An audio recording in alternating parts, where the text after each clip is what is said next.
Estaremos trabajando, bendito el nombre del Señor, Marcos capítulo 2, los versículos, a partir del versículo 13. El título del mensaje de hoy es Jesús, amigo de pecadores. El texto del día es Marcos capítulo 2, los versículos del 13 al 17 inclusive. La palabra de Dios la leemos en el nombre del Padre, del Hijo y del Espíritu Santo de Dios. La letra dice así: después volvió a salir al mar y toda la gente venía a él y les enseñaba. Y al pasar vio a Leví, hijo de Alfeo, sentado al banco de los tributos públicos, y le dijo: sígueme. Y levantándose le siguió. Aconteció que estando Jesús a la mesa en casa de él, muchos publicanos y pecadores estaban también a la mesa juntamente con Jesús y sus discípulos, porque había muchos que le habían seguido. Y los escribas y los fariseos, viéndole comer con los publicanos y con los pecadores, dijeron a los discípulos: ¿qué es esto? Que él come y bebe con los publicanos y pecadores. Al oír esto, Jesús les dijo: los sanos no tienen necesidad de médico, sino los enfermos. No he venido a llamar a justos, sino a pecadores. Hemos dado lectura a la palabra de Dios. Inclinemos nuestros rostros, cerremos nuestros ojos para orar. Señor Jesús, te presentamos el mensaje de tu santa y bendita palabra. La tarea de predicar se hace inefectiva, es completamente limitada sin la ayuda de tu Espíritu Santo. Ayúdanos, Dios del cielo. Señor, no te probemos de nosotros mismos para que tú seas el que nos llene. Nos vaciamos completamente para que tú seas el que nos llene. Espíritu Santo, mira a todo aquel que está escuchando en este momento. Señor, que podamos a través de tu maravilloso evangelio alcanzar salvación y vida eterna. Mira a los amigos y amigas que están acá, que todavía no han procedido a venir a ti en arrepentimiento y fe. Señor, dale el don del arrepentimiento. Padre, te lo pedimos en el nombre de Jesús. Amén. Jesús se dirige de nuevo al mar de Galilea y continúa enseñando la palabra de Dios. Recordemos lo que vimos en versículos anteriores, semanas atrás, donde la actividad principal de Jesús era predicar la palabra de Dios. Había grandes sanidades, liberaciones, pero la actividad principal de Jesús era salvar pecadores. Todavía al día de hoy, Jesús sigue salvando, perdonando pecado, salvando pecadores, llamando a los pecadores al arrepentimiento. Y cualquiera se pregunta: ¿por qué tantos milagros? Los milagros es una demostración de la misericordia de Dios. Los milagros venían a autentificar que Jesús era el que decía que era, que Jesús era el Mesías esperado. Las señales autentificaban su ministerio, lo que vino a hacer en la tierra, a identificarse con los pecadores, a salvar a los pecadores, estando en sus funciones de predicador a tiempo completo. El versículo 14 nos dice: y al pasar vio a Leví, hijo de Alfeo, sentado al banco de los tributos públicos, y le dijo: sígueme. Y levantándose le siguió. Por el evangelio de Mateo, un evangelio sinóptico, un evangelio en paralelo a este, en Mateo 9 al 13, sabemos que este Leví no es otro que el discípulo llamado Mateo. Este Mateo es nada más y nada menos que el que escribió el Evangelio según San Mateo. Es el momento del llamado directo de Mateo. Nos habla del oficio de Leví. Nos habla que Mateo era un publicano o cobrador de impuestos. Estaba allí sentado colectando para el imperio romano. ¿Quiénes eran los publicanos o cobradores de impuestos? ¿Quiénes se destacaban en esta actividad? Estos señores eran judíos que trabajaban para el imperio, cobrando impuestos a los de su propia nación. A otros judíos esquivaban, a otros judíos le exigían el cumplimiento de los tributos impuestos por el imperio. Eran considerados como gente despreciable, despreciados por la sociedad. Se hacían a sí mismos despreciables, eran considerados ladrones, eran considerados traidores a la nación judía. Sobre todo eran asaltantes, eran ladrones porque cobraban más de lo debido, de los impuestos por el imperio, y por ende extorsionaban en demasía a los contribuyentes. Los publicanos eran también considerados religiosamente impuros. No tenían acceso al servicio en el templo, no tenían acceso a estar en una sinagoga, no tenían acceso a ningún tipo de relación con el judaísmo o la religión judía. Eran considerados impuros porque tenían en sus transacciones económicas que rozarse con pecadores, con impíos, con los llamados gentiles. Había un libro muy conocido entre los judíos llamado la Mishnah. La Mishnah, que en hebreo significa estudio, repetición, es un cuerpo exegético de las más importantes leyes judías compiladas en este libro. Toda la tradición oral fue vaciada en la Mishnah. En la Mishnah se considera a los publicanos al lado de los ladrones y asesinos de la sociedad. Por lo tanto, un judío que se convertía en publicano por voluntad propia era expulsado de la sinagoga a la que pertenecía o asistía. Exclusión social. Nadie le hablaba. Los que hasta ese momento eran parte de su familia le repudiaban. No tenían ningún trato con los demás. Eran personas socialmente aisladas. Nadie comulgaba con un publicano. ¿Por qué? Porque el publicano se convertía en publicano por amor al dinero, porque deseaba acumular dinero. Era un idólatra y no le importaba su reputación. Sacrificaba su reputación pública. Estaban dispuestos a ser excluidos los ceremoniales religiosos, a sacrificar su relación familiar, a sacrificar sus amistades con quienes ellos crecieron, sus amigos de nicho. No le importaba con tal de alcanzar una mejor posición económica.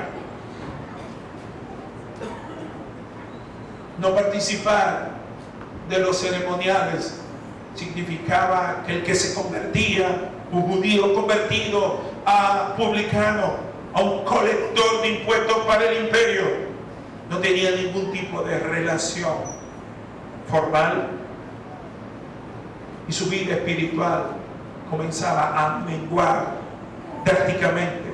Desde pequeño era enseñado por la Mishnah que ser publicano era un traidor y merecía el castigo eterno. Entonces un publicano no se sentía merecedor de absolutamente nada. ¿Cómo era Mateo, el que escribió el Evangelio? Era codicioso, era un traidor, era un ladrón, era un extorsionador, era un abusador. Y ese Mateo es el que escoge Jesús, es quien llama a Jesús, y es aquel que es colocado en un propósito de bueno que escribir uno de los evangelios. Así que, hermanos, vemos que Jesús no escoge a gente buena y decente como usted pudiera creer hasta este momento. Lo vil del mundo escogió Dios. Jesús se asocia con gente socialmente inadecuada. Jesús se asocia con personas inadecuadas para transformarlas en sus discípulos. Jesús se asocia con el rechazado. Jesús se asocia con el odiado. Jesús se asocia con gente despreciable. Jesús se asocia con gente sin escrúpulos. ¿Para qué? Para transformarlo. El evangelio no es para que cambie de forma de vestir o de forma de hablar únicamente. El evangelio es para transformar, para cambiar nuestros corazones.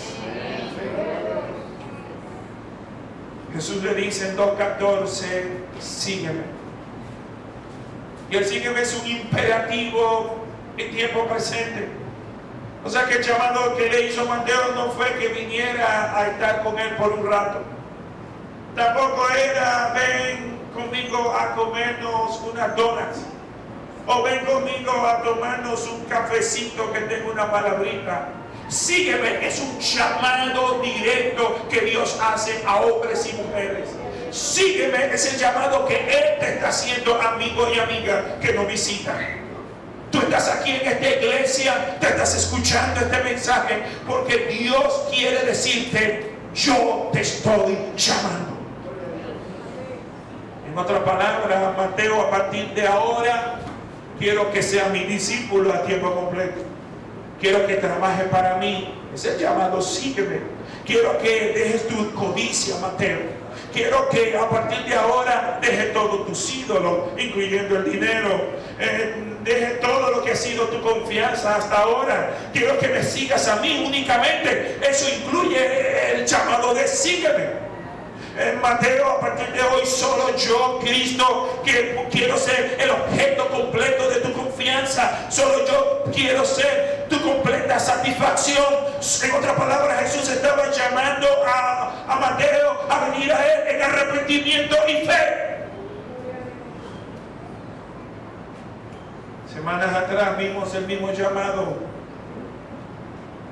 en Marcos 1:16 a Simón, Pedro, Andrés, a Juan y Jacobo, hijos de Zebedeo, pecadores llamados a ser pescadores de almas. Y dice el texto que ellos lo dejaron todo. Dice el texto que estos 4 pescadores que estaban pescando en el mar de Galilea lo dejaron todo. Dice el texto que leímos que dejaron las redes, dejaron las barcas, dejaron su oficio y a partir de ese momento le entregaron su vida, su tiempo, todo lo que eran al Señor.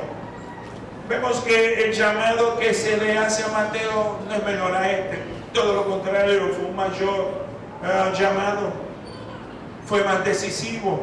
Mateo hizo lo mismo pero con una gran diferencia.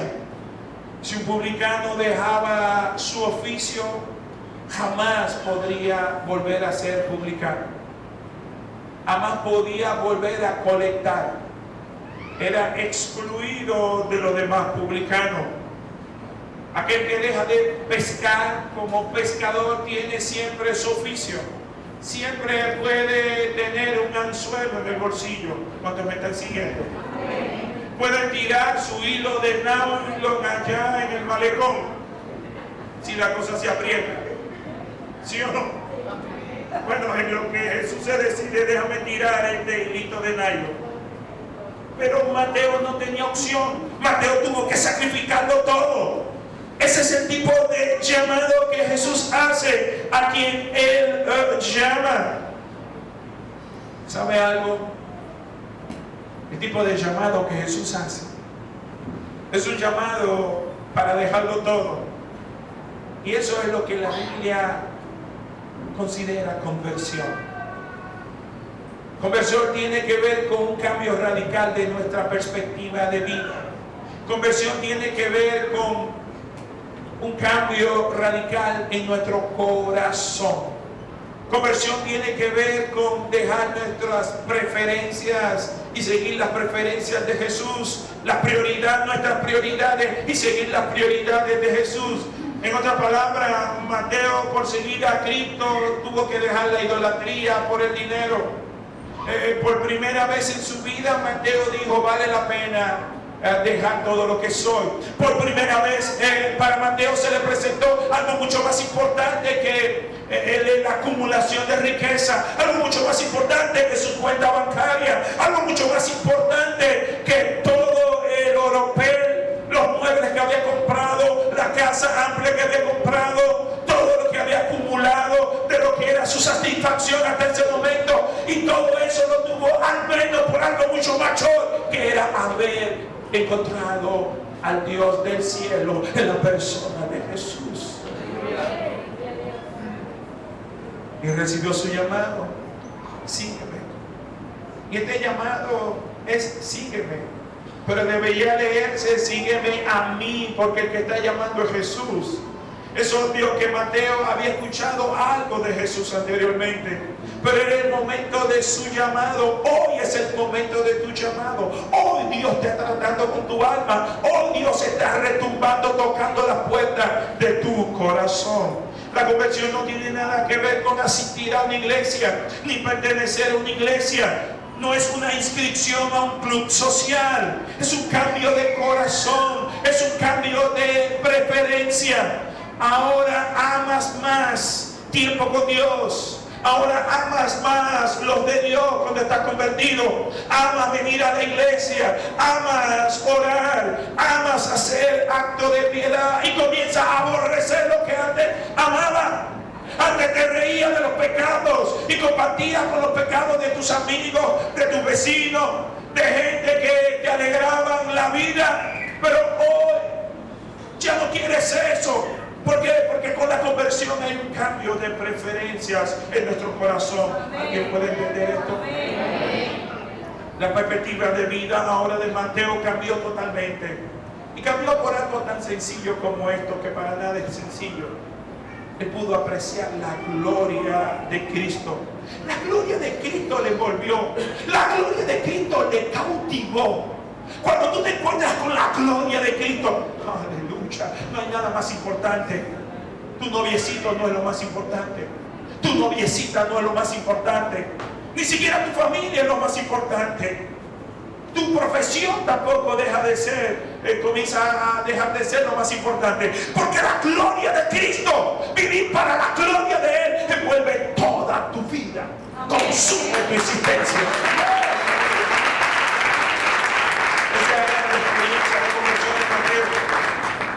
Y yo te hago una pregunta bien directa.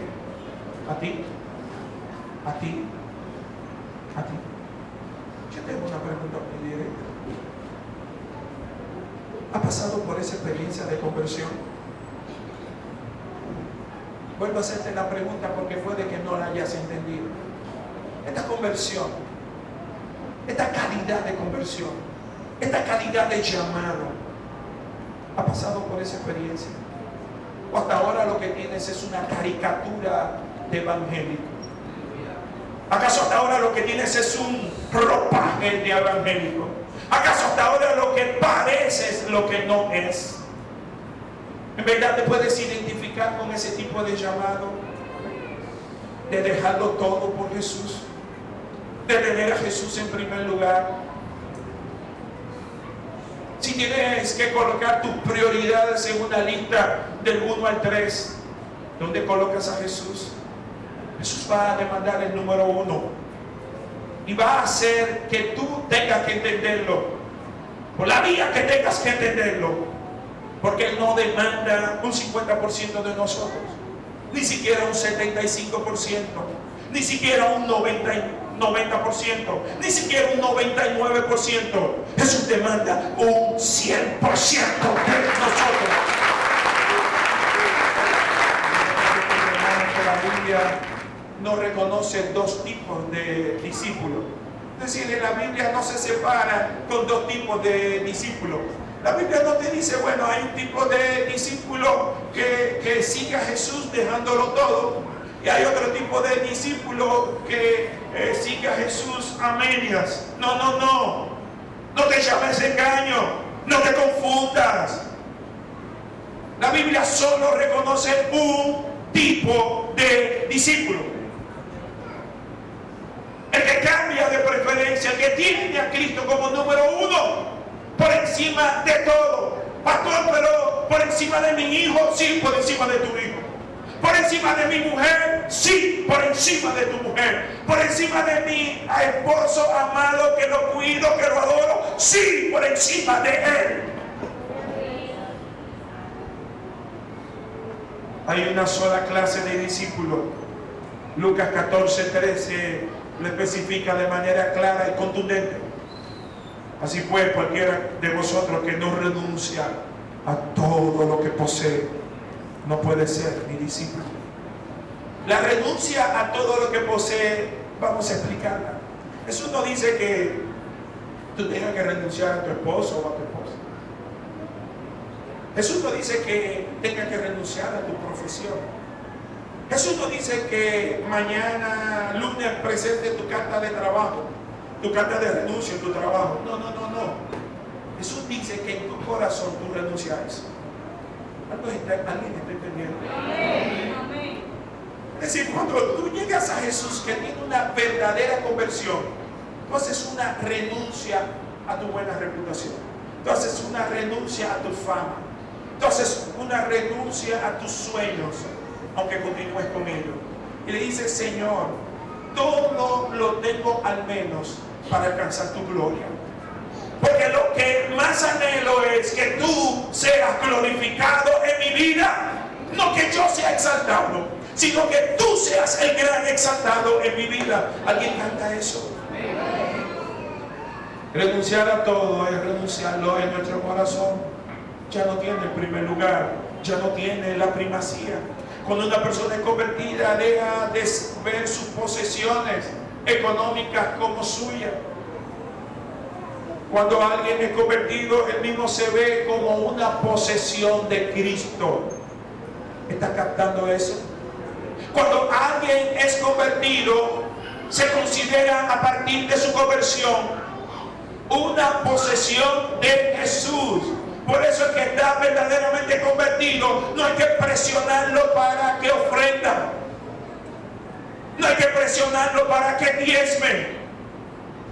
Como está verdaderamente convertido, no hay que empujarlo. Entiende cuáles son sus derechos, pero también entiende cuáles son sus deberes. ¿Por qué? Porque está convertido. El que está convertido en alma, cuerpo, mente y bolsillo. Alguien puede decir, no hay que empujarlo. Estoy completamente en contra del pastor que empuja. No. Gloria a Dios. O estás convertido o no estás convertido. ¿Qué parte de ti no está convertido? ¿Qué parte tú no has entendido del Evangelio? ¿Qué parte no has entendido del llamado? Te voy a decir a alguien que lo entendió claro, el apóstol Pablo. El apóstol Pablo en Filipenses 3:7 dice, pero cuantas cosas eran para mi ganancia, las he estimado como pérdida por amor de Cristo. Y en el versículo 3:8 dice, y ciertamente aún estimo todas las cosas como pérdida por la excelencia del conocimiento de Cristo Jesús, mi Señor, por amor del cual lo he perdido todo y lo tengo por basura para ganar a Cristo. La pregunta obligada es, ¿te puedes identificar con las palabras de Cristo? ¿Qué cosas todavía tienes en alta estima? ¿Qué cosas te falta por poner como basura? Hay gente que son muy amigos de gente que le hacen daño. Y no importa que su papá o su mamá o su pastor o quien sea le diga, no te asocies con eso. No le importa. Cuando tú haces eso, estás diciendo, para mí, este hombre o esta mujer, este amiguito o esta amiguita es más importante que mi relación con Jesús. Cuidado, amados, porque podría suceder que nunca haya pasado por un proceso real de conversión. Hay mucha gente en la iglesia convencida, pero no todo el que asiste a la iglesia está convertido. Pero no basta con que tú estés convencido. Lo más importante es que estés convertido. ¿Alguien puede cantar eso? Jesús dice al final del Sermón del Monte: muchos me dirán en aquel día, Señor, Señor, en tu nombre echamos fuera demonios, en tu nombre profetizamos, en tu nombre hicimos muchos milagros, etc.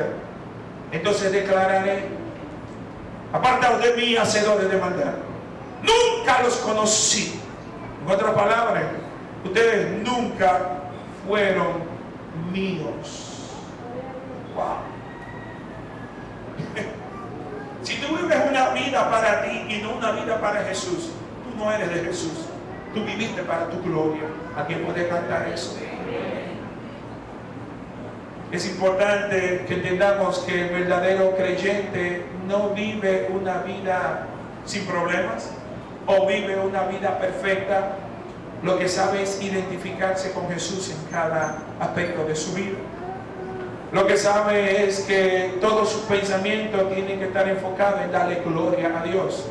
Y cuando viene el pecado, porque el pecado visita, aflora en la vida de aún los creyentes, sabe venir a Jesús en arrepentimiento y fe. Los cristianos pecamos igual que los impíos. Los cristianos somos pecadores perdonados. No seremos seres de otra galaxia o seres súper especiales que no pecamos. Lo que nosotros hemos encontrado al que perdona nuestros pecados, para el cual yo te pido un aplauso. Un reconocido teólogo llamado R.C. Sproul dice que el cristiano se diferencia de un no creyente en su vida cotidiana, no en que peca menos, aunque está llamado a abandonar el pecado, sino que el verdadero creyente se arrepiente más. El impío no le duele, no le duele pecar. Si tiene un estándar moral, si en su casa le enseñaron algo de moralidad, puede que le duele alguito. Puede que tenga remordimiento, pero jamás arrepentimiento. Es como el borracho al otro día en el tiempo de la resaca. Dice: esta bebida me va a matar, pero no la deja. O el drogadicto que dice: esta droga me va a matar, pero no la deja. El verdadero cristiano está más consciente de su pecaminosidad. Está más consciente de su maldad. Vemos hasta ahora que Jesús está llamando a congregarse alrededor de él gente pecadora, gente que no son ni buenas ni decentes socialmente.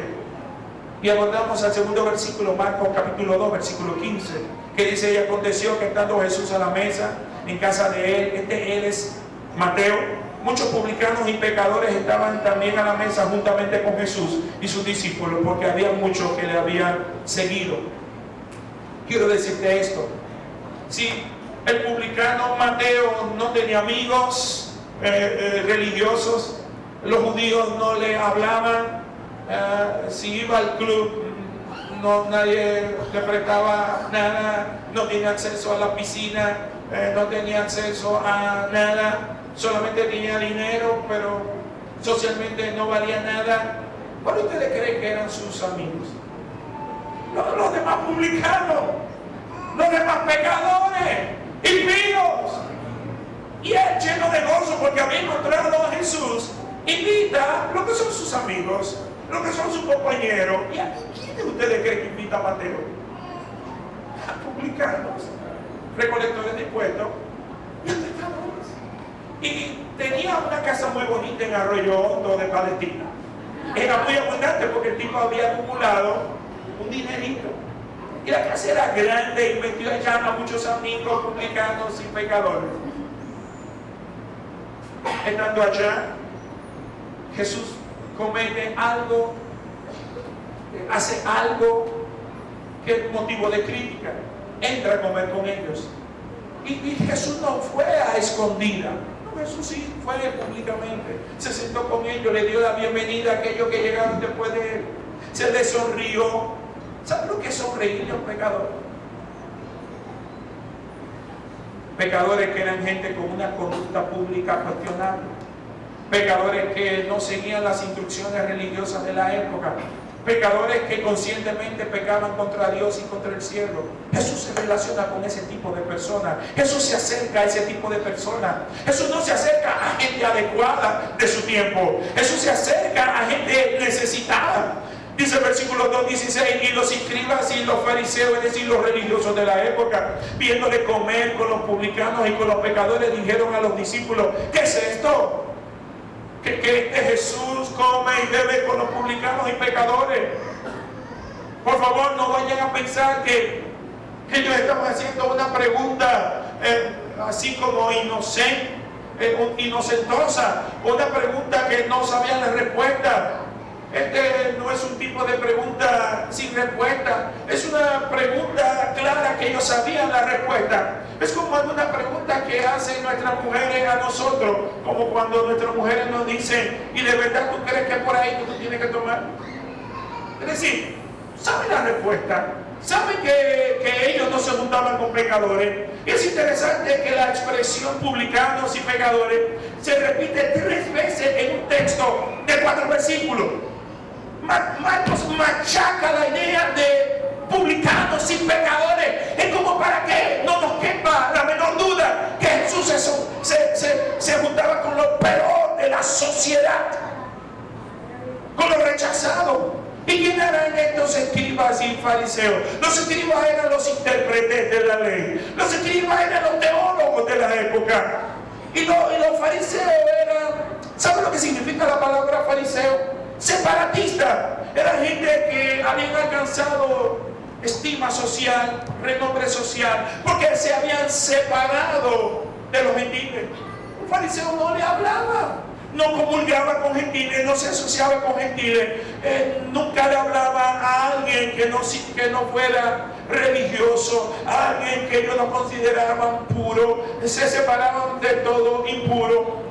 Lucas capítulo 18, bendito el nombre del Señor, te pido que vayamos allá, nos retrata a cuerpo completo, bendito el nombre del Señor, exactamente la calidad de persona que eran estos. Allí nos dice, bendito el nombre del Señor, en Lucas 18, 9, a unos que confiaban en sí mismos como justos y menospreciaban a los otros. En la parábola del fariseo y el publicano, 2 hombres subieron al templo a orar. Uno era fariseo y el otro publicano. El fariseo, puesto en pie, oraba consigo mismo de esta manera: Dios, te doy gracias porque no soy como los otros ladrones, injustos, adúlteros, ni aun como este publicano. Ayuno 2 veces a la semana, doy diezmo de todo lo que gano. Él se sentía muy puro, pero mira la actitud del publicano, estando lejos, no queriendo ni aún alzar los ojos del cielo, porque el publicano se sentía completamente excluido, completamente pecador, sino que él se golpeaba el pecho diciendo: Dios, sé propicio a mí, que soy pecador. Jesús termina con una sentencia: os digo que este descendió a su casa justificado antes que el otro, porque cualquiera que se enaltece será humillado, y el que se humilla será enaltecido.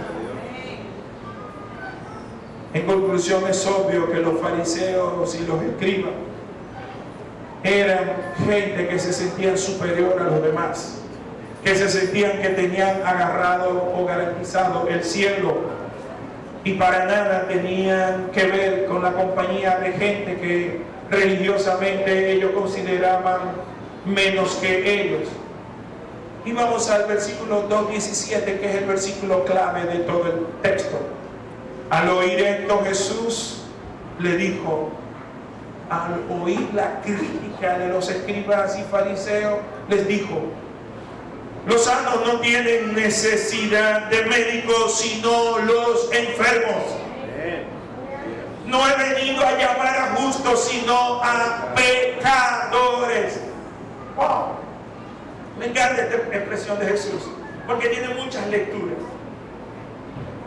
Tiene una interpretación y muchas aplicaciones. El Señor Jesús está haciendo un comentario que pudiera parecer bien irónico. Jesús le dice: ustedes me están criticando a mí. Es como criticar a un médico que está juntándose con gente enferma. ¿Se entiende?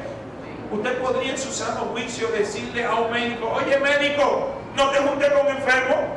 No. ¿Verdad que no? No. Porque el médico está para, imagínense que un médico con un consultorio y diga: solo se acepta gente sana. ¿Qué pasaría con el médico? Podría tener mucho conocimiento, pero pasaría hambre.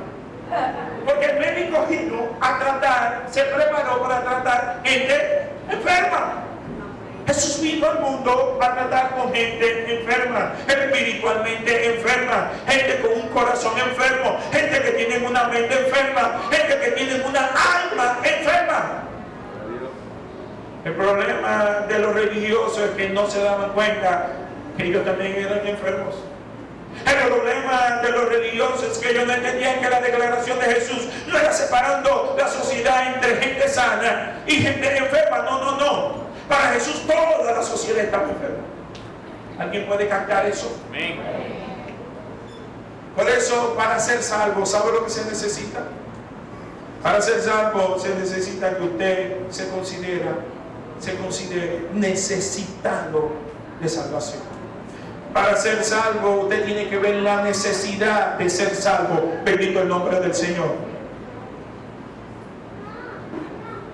Yo quiero decirte, amigo y amigo que estás aquí, ¿tú estás consciente del problema tan serio que tienes delante de Dios por causa de tu pecado?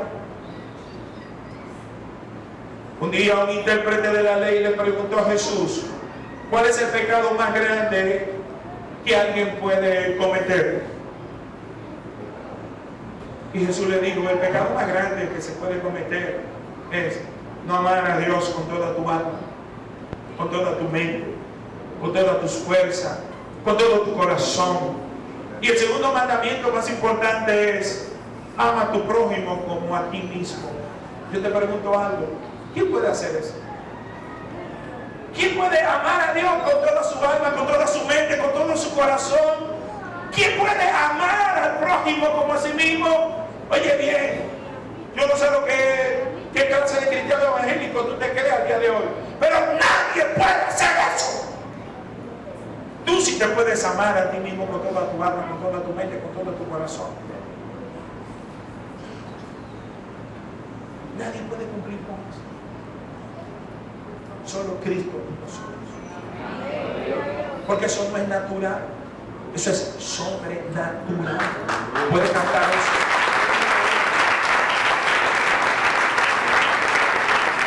Los religiosos de la época de Jesús pensaban que lo importante era seguir leyes o reglas establecidas en el Antiguo Testamento. Pero el problema es que a través de la ley moral, la ley mosaica, nadie podía ser salvo por una sencilla razón. Y Pablo lo describe bien claro en Gálatas capítulo 3, versículo 10. Porque todos los que dependen de las obras de la ley están bajo maldición.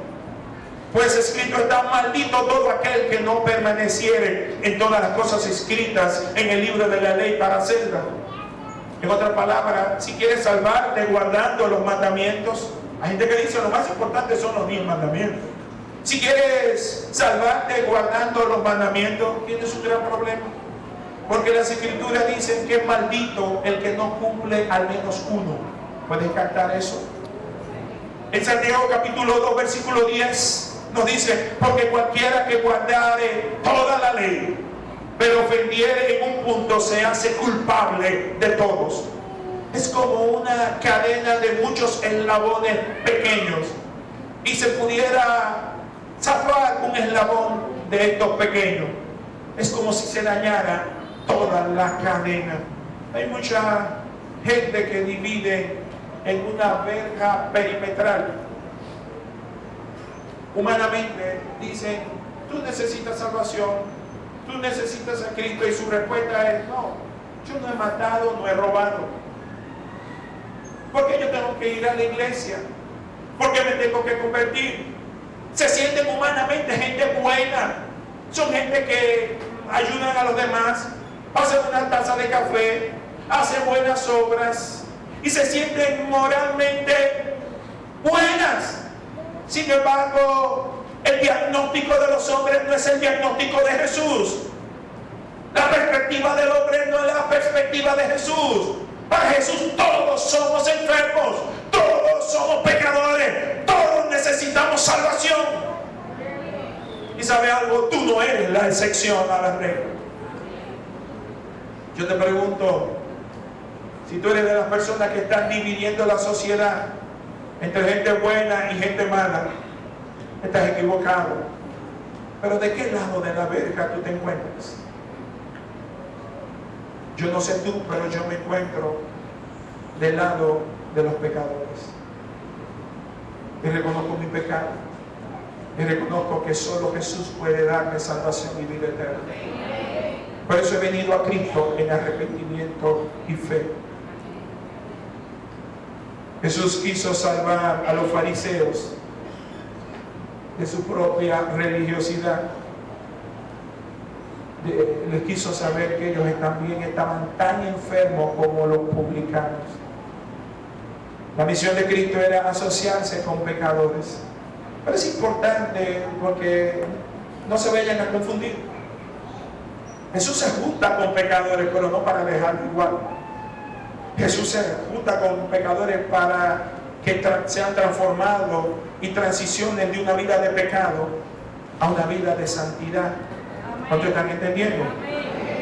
Es decir, Jesús le pide y los arrastra de una vida de impiedad que habían vivido y los lleva a una vida de rescatarlo de su vana manera de vivir.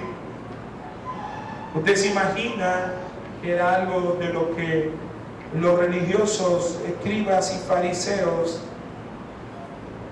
no entendían. Y humanamente es fuerte. Hay una imagen que está en Isaías capítulo 6. Isaías, profeta, dentro de su llamamiento, tiene una visión sobrenatural, es llevado al mismo trono de Dios.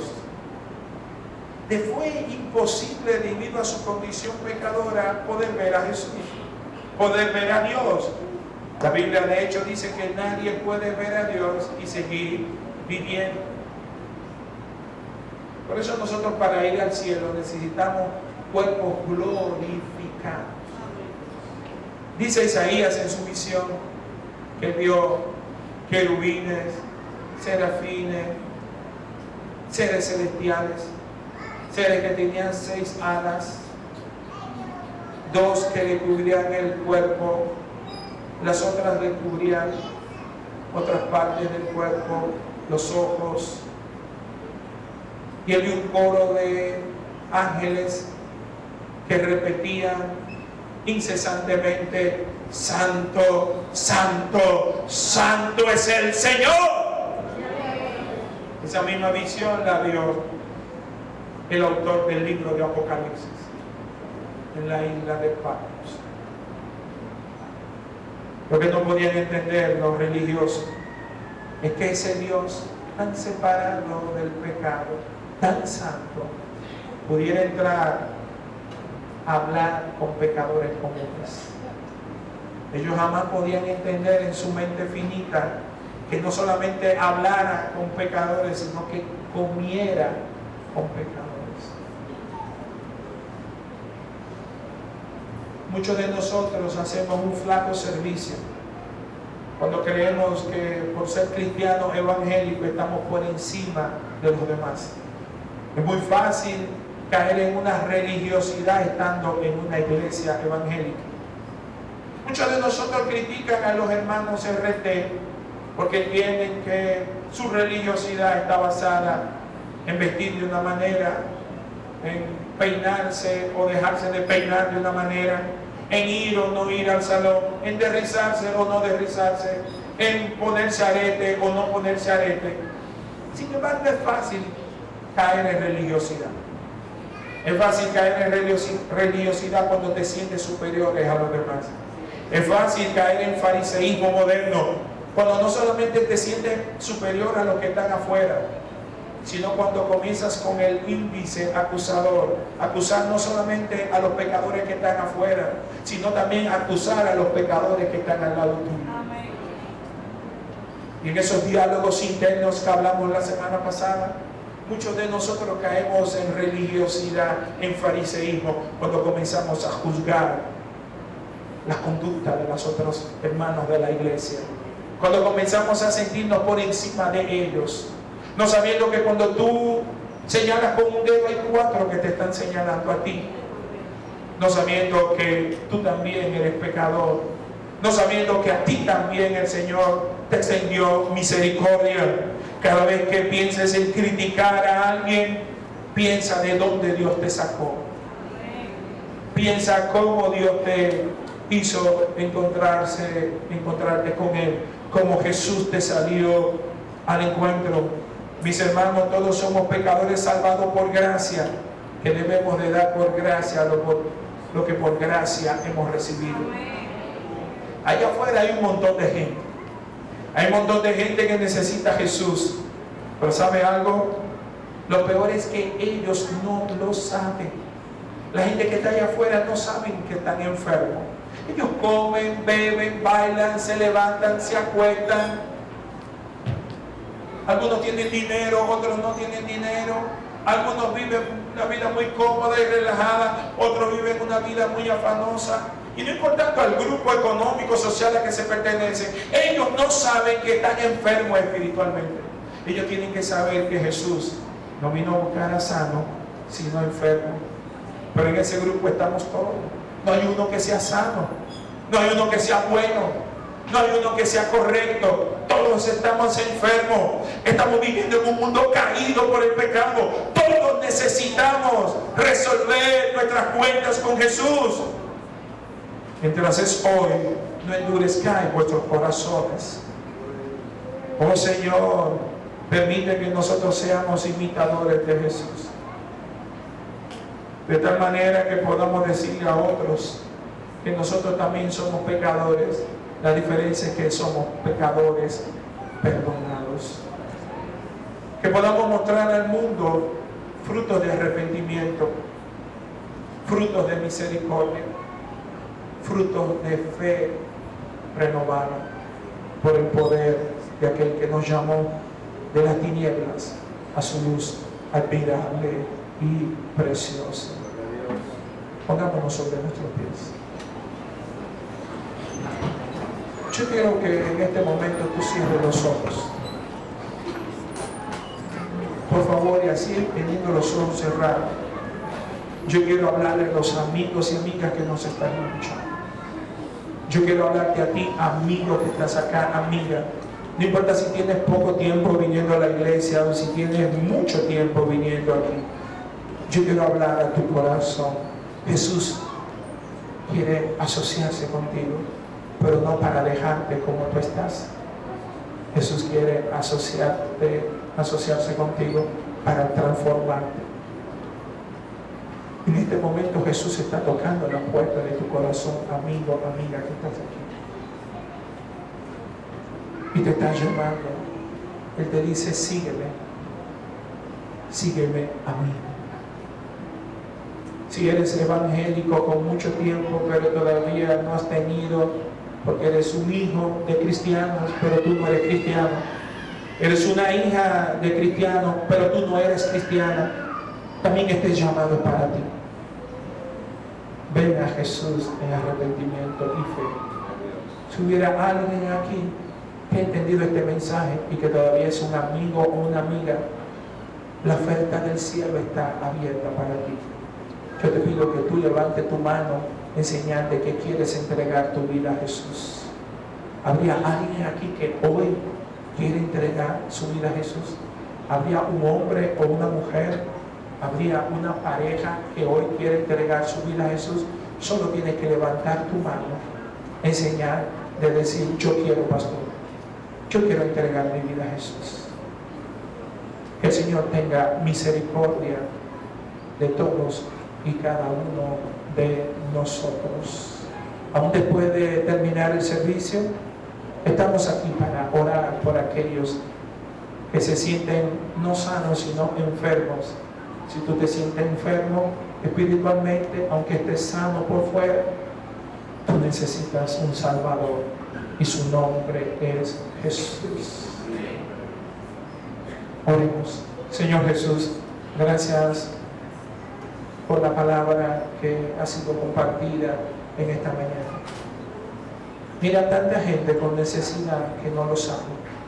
Permite que nosotros como iglesia salgamos a buscar a gente con necesidad. Podamos mostrarle que Jesús es la solución, que Jesús es la respuesta. Que no hay nada más importante que estar a cuentas con Jesús. Que no hay nada más importante que la paz que da el sentirse perdonado de sus pecados. Que Jesús es el que perdona pecados. Que solo en Jesús tenemos seguridad. Que no nos podemos basar en nuestras obras imperfectas, en nuestras obras humanas imperfectas. En nuestras obras humanas, por más esfuerzo que hagamos, siguen siendo imperfectas. Oh Dios del cielo, ayúdanos a vivir a la altura de nuestro llamado como iglesia. Ayúdanos a responder al llamado que tú nos haces de un cambio de corazón. Padre, llévanos a nuestros hogares y destinos con la bendición trina y santa, con la bendición del Padre, la bendición del Hijo y del Espíritu Santo.